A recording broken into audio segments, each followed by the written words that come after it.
आणि याचबद्दल आपण बोलणार आहोत. आमचे औरंगाबादचे प्रतिनिधी सिद्धार्थ गोदाम आपल्याबरोबर आहेत. सिद्धार्थ, साध्या म्हणजे डॉक्टरांच्या चिठ्ठीशिवाय साधं खोकल्याचं औषध देखील मिळू शकत नाही, असं असताना विदाऊट प्रिस्क्रिप्शन ह्या गोळ्यांची विक्री कशी काय होते? म्हणजे याच्या पाठीमागे फार मोठं रॅकेट आहे.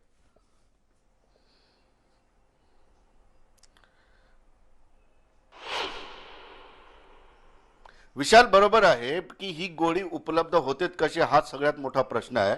कारण ही गोळी अत्यंत घातक आहे. मनोरुग्णासाठी गोळी आणि मनोरुग्ण तज्ञ डॉक्टर जो आहे तो डॉक्टर ही गोळी देऊ शकतो आणि त्याच्या प्रिस्क्रिप्शन शिवाय ही गोळी भेटायला नाही पाहिजे. मात्र ही गोळी सर्रास भेटते. आता यामध्ये मी बऱ्याच लोकांशी बोललो किंवा अनेक तज्ञांशी बोललो तर ही गोळी ऑनलाईन सहज उपलब्ध होते. कारण कुठल्याही मेडिकलवर मी आता 10-12 मेडिकलवर फिरलो छुप्या कॅमेरा लावून, मात्र कुणीही ती गोळी दिलेली नाही. आणि ज्यांनी गोळी दिली असेल ते डॉक्टरच्या प्रिस्क्रिप्शन शिवाय त्यांच्याकडे एक झेरॉक्स त्याचा नंबर वगैरे घेऊन ती गोळी दिली जाते. मग या तरुणांना भेटते कशी, तर याचा एक फार मोगळा वेगळा किस्सा आहे.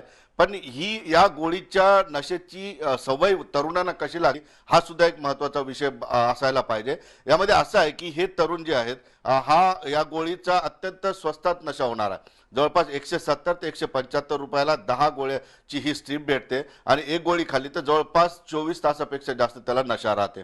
आता ही नशा जी आहे व्हायलंट झालेले मनोरुग्ण जे आपल्याला कंट्रोल होत नाहीत किंवा मनोरुग्ण हिंसक होतात त्यांना झोपू घालण्यासाठी किंवा त्यांची मानसिकता शांत करण्यासाठी ही गोळी प्रिस्क्राईब केली जाते.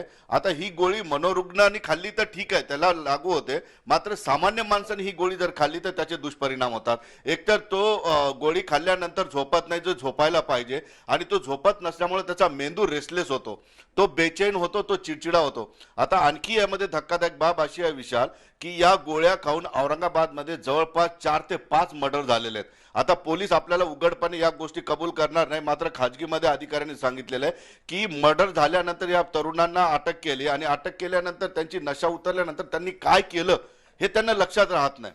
म्हणजे तो जेवढा 24 तासाचा काळ त्यांच्या आयुष्यातून मायनस होतो आणि त्यांनी काय केलं हे सुद्धा त्यांना कळत नाही. म्हणजे हे फारच भयंकर गोष्ट आहे यामध्ये.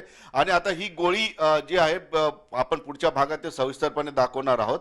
ही एक तरुण आहे जो गोळ्या घेतो, नशा करतो, तो आपल्याशी बोलायला तयार झाला, मात्र त्याची ओळख आपण दाखवणार नाही अशा पद्धतीनं त्याला प्रॉमिस केल्यानंतर तो या ठिकाणी आला आणि त्यांनी आपल्याला सगळी मदत केली. मी दिवसभर फिरलो विशाल नायट्रोसन 10 गोळी घेण्यासाठी, मला कुणीही गोळी दिलेली नाही. मात्र या मुलाने जाऊन फक्त 10 मिनिटात नायट्रोसेनची एक स्ट्रीप आणली आणि गांजाचं एक पाकिट आणलं. म्हणजे नशेखोर लोकांसाठी ही गोळी अत्यंत सहज उपलब्ध आहे आणि जे विकणारे आहेत ते क्रिमिनल्स आहेत, औरंगाबादचे अत्यंत घातक क्रिमिनल्स आहेत. त्यामुळं ही गोळी घेतल्या जो मुलगा घेतो त्यांनी आपला चेहरा लपवायला सांगितला, नाही तर सर मेरा 2 दिन में मर्डर हो जाएगा अशा पद्धतीने विनंती केली त्यांनी. मात्र तो आपल्या कॅमेऱ्यासमोर बोलायला तयार यासाठी झाला. त्याचं म्हणणं असं आहे की सर ये गोली बहुत डेंजर है सर, मैंने एक बार जे आहे त्यांनी एकदा एक गोळी खाऊन त्याच्या 3 ते 4 मित्रांनी चंपा चौकामध्ये 20 ते 25 गाड्या नाहक फोडल्या होत्या. कुणाशीही काही वैर नाही किंवा कुणी त्याला बोललो नव्हतं हे त्यांनी कबूल केलेलं आहे. आणि हा किस्सा चंपा चौकामध्ये घडलेला आहे. 15 ते 20 गाड्या सतत हातात तलवार घेऊन फोडत फिरणे. म्हणजे ही गोळी घेतल्यानंतर माणसाच्या मानसिकतेमध्ये एक आक्रमकता येते आणि त्याला काहीतरी चॅलेंज करण्याची त्याला उर्मी येते आणि त्यातून हे असे प्रकार घडलेले आहेत. किंवा उगाच लोकांच्या गाड्या ज्या आहेत पेटवून देणे किंवा उगाच एखाद्यावर हल्ला करणे, या गोष्टी या गोळीमुळे होतात. हे सहसा आपल्याला सरकारी यंत्रणा सांगणार नाही, मात्र ती सरकारी यंत्रणा आपल्याला कॅमेरा न घेऊन घेता गेल्यानंतर हे सगळ्या गोष्टी कबूल करतात. म्हणजे आपण बघितलं की ही गोळी फक्त नशेसाठी नाही तर या गोळीमुळे समाजाचं स्वास्थ्य बिघडू शकतं. म्हणजे लोकांना नाहक आपला जीव गमवावा लागतो. कारण कोणताही पर्याय शोधण्याचा जो प्रयत्न आहे त्याच्यातनं खरं तर हा शोध लागलेला आहे. आणि आता मनोरुग्णांसाठी ज्या गोळ्या प्रिस्क्राईब केले जातात त्या आता नशेकरता म्हणून वापरल्या जातात. असं समजतंय की ही एक गोळी घेतल्यानंतर साधारण 18 तास ती व्यक्ती नशेमध्ये राहते किंवा त्याला झोप येते. काय त्याचे परिणाम आहेत? अगं विशाल 18 ते 24 तास नायट्रोसेन 10 ही गोळी आहे ना, जे व्हायलंट मनोरुग्ण असतात किंवा ते कंट्रोल होत नाहीत किंवा ते लोकांना सामान्य लोकांवर हल्ला करू शकतात अशा लोकांना मानसिकता त्याची शांत करण्यासाठी ती गोळी देऊ घालतात आणि मनोरुग्ण शांत होतात, कंट्रोल होतात. मात्र ही सामान्य लोकांनी जर गोळी घेतली, तुझ्या माझ्यासारख्या लोकांनी, तर मला झोप येणार, मला 24 तास झोप येणार. मात्र ती झोप कशी असणार आहे की त्या 24 तासाच्या काळामध्ये त्याला काही कळत नाही की त्यांनी काय केलं. मात्र ही पोरं काय करतात नशे करणारी, की ही झोपत नाहीत, ही गोळी घेऊन झोपत नाही, तर ती नशा म्हणजे झोप टाळत असतात आणि सतत या गोळी खाल्ल्यानंतर त्यांना गोड खावंसं वाटतं, चहा पितात किंवा साखर खातात किंवा गूळ खातात, त्यामुळं नशा त्यांची डबल होते. विशाल, पण एक गोष्ट अशी आहे की याच्यामध्ये एकच गोळी नाही खात, एक व्यक्ती एकच गोळी नाही खात. आता आपल्याला ज्या तरुणाने मदत केली तो तरुण एका वेळेला 5 ते 6 गोळ्या खातो. बापरे, विचार 5 ते करा 6 तुम्ही, गोळ्या? 5 ते 6 गोळ्या खातो, 5 ते 6 गोळ्या खातो आणि तो झोपत नाही. त्यामुळे तो रेस्टलेस होतो. त्याच्या डोक्यामध्ये म्हणजे तो काय करतोय, तो कुठं फिरतोय किंवा तो कुणाला हानमार करतोय का, या कसल्याच गोष्टीची त्याला चिंता राहत नाही. एक हिंमत येते मनामध्ये, कुणाची भीती वाटत नाही आणि काय केलं याचा तुम्हाला नंतर पश्चाताप होण्याचं काय गरज नाही, कारण तुम्ही काय केलं हे लक्षातच राहत नाही. आणि हे मी नाही सांगत आहे, तर मनोरुग्ण तज्ज्ञ लोकांनी सुद्धा सांगितलेलं, त्यांचे आपल्याकडे इंटरव्ह्यूज आहेत की या गोळ्या सेवन केल्यानंतर ही लोक मर्डर करू शकतात, ही लोक चोरी करू शकतात, एखाद्याला नाहक मारू शकतात. म्हणजे जे सामान्य लोकांमध्ये ही लोक किती घातक आहेत आणि ही गोळी किती घातक आहे. पण यंत्रणा कुठे या ठिकाणी येणार, यामध्ये आता पॉलिसीचा भाग आहे. अनेक मेडिकल असोसिएशननी मला हे सांगितलं की ही गोळी सहज ऑनलाईन भेटू शकते, म्हणून ऑनलाईन मध्ये काही गोळ्या विकायच्या की नाही विकायच्या हा वादाचा मुद्दा आहे, त्याच्यावर फार मोठी बहस होऊ शकते आपल्याकडे. मात्र ही ऑनलाईन गोळी भेटू शकते आणि ही ऑनलाईन गोळी कशी भेटू शकते, मी जर ऑनलाईन गोळी बुक केली आणि माझ्याकडे जर प्रिस्क्रिप्शन नसेल तर ऑनलाईन फार्मा जो काही कंपनी असेल त्याचे स्वतःचे डॉक्टर त्या ठिकाणी असतात. आता नायट्रोसेन 10 ची मी जर ऑर्डर दिली आणि त्या प्रिस्क्रिप्शन शिवाय ती देता येत नाही, तर त्यांचंच डॉक्टरचं प्रिस्क्रिप्शन ते नंतर लावून देतात आणि कायदेशीर स्वरूप आणतात. आता ती गोळी मी घेतलेली, तो मी मनोरुग्ण आहे की नाही आहे किंवा मनोरुग्ण तज्ज्ञांनी ती गोळीची रेफरन्स दिला की नाही हे काही बघितलं जात नाही. म्हणजे कुठंतरी निष्काळजीपणा आहे आणि या निष्काळजीपणामुळेच ही गोष्ट या पण ठिकाणी सिद्धार्थ, हे समाजासाठी तितकंच घातक खरं आहे आहे. की कुठल्याही समाजासाठी घातक मेडिकलमध्ये आहे.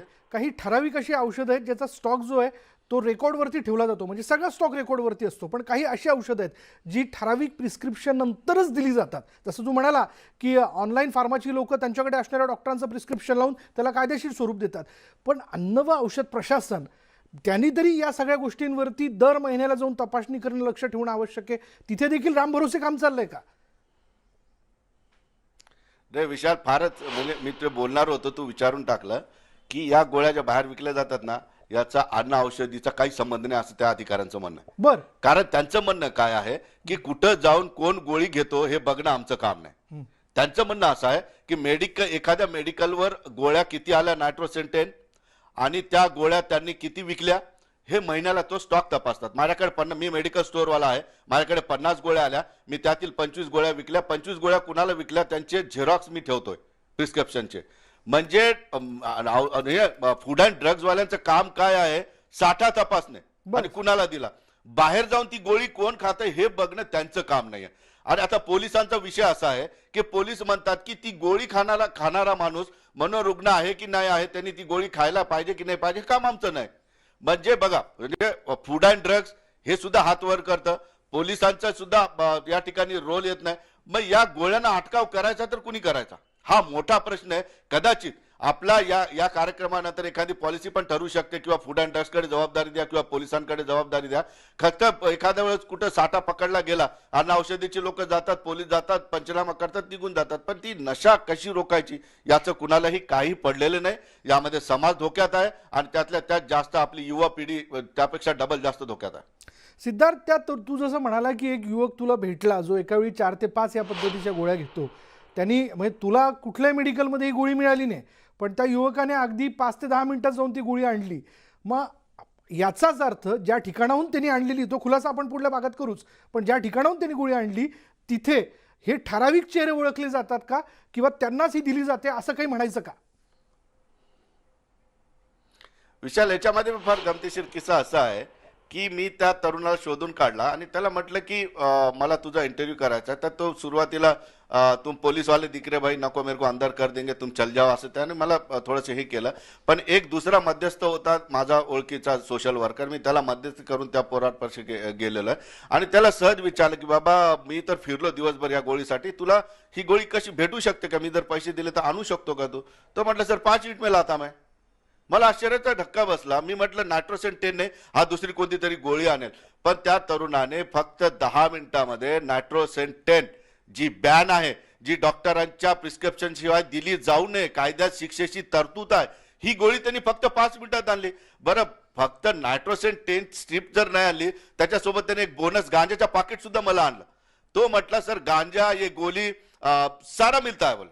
आणि काय माहित आहे का, याच्यामध्ये जे सेवन करणारे पोरं आहेत ना, ती विकणाऱ्यांच्या संपर्कात आहेत, ती त्यांनाच गोळी देतात. मी त्याला म्हटलं की बाबा मैं आता दूर खड़ता हूं, तो म्हटलं सर आपको भी मार डालेंगे और मुझे भी मार डालेंगे, बोले आप मत आइए.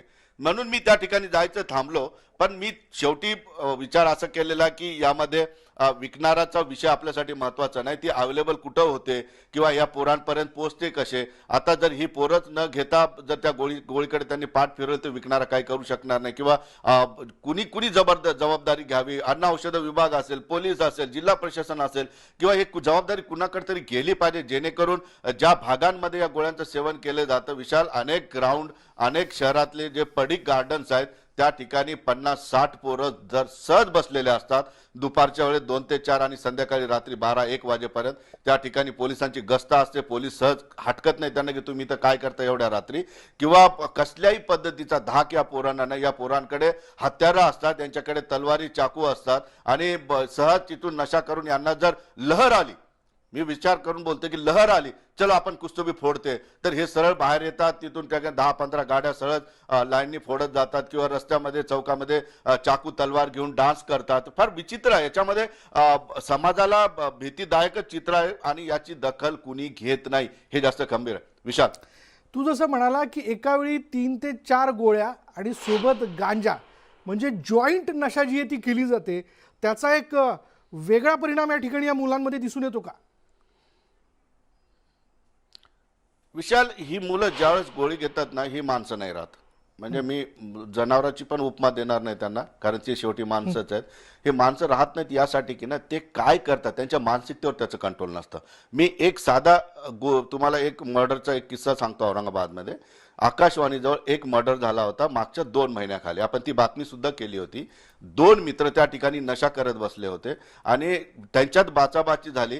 तर दुसऱ्या मित्रांनी एका मित्राच्या डोक्यात धोंडा घातला, त्याचा तिथं खून केला, आणि त्याला त्याची ओळख पटू नये म्हणून त्याचा चेहरा त्यांनी जाळून टाकला. एकट्या माणसाने खून केला, जवळचा मित्र, आणि रात्री 11-11:30 नशा करत बसले होते. मी तुम्हाला सांगतो की हे बटनची नशा, म्हणजे याला टोपण नाव आहे बटन. नायट्रोसेन 10 आहे ना, याला बटन म्हणतात इकडे, बटन लेणे का. ती गोळी खाऊनच हा खून झालेला आहे. मला अधिकाऱ्यांनी खाजगीत सांगितलं की ज्यांनी खून केला त्याला बटनची नशा, म्हणजे नायट्रोसेन खाण्याची गोळी.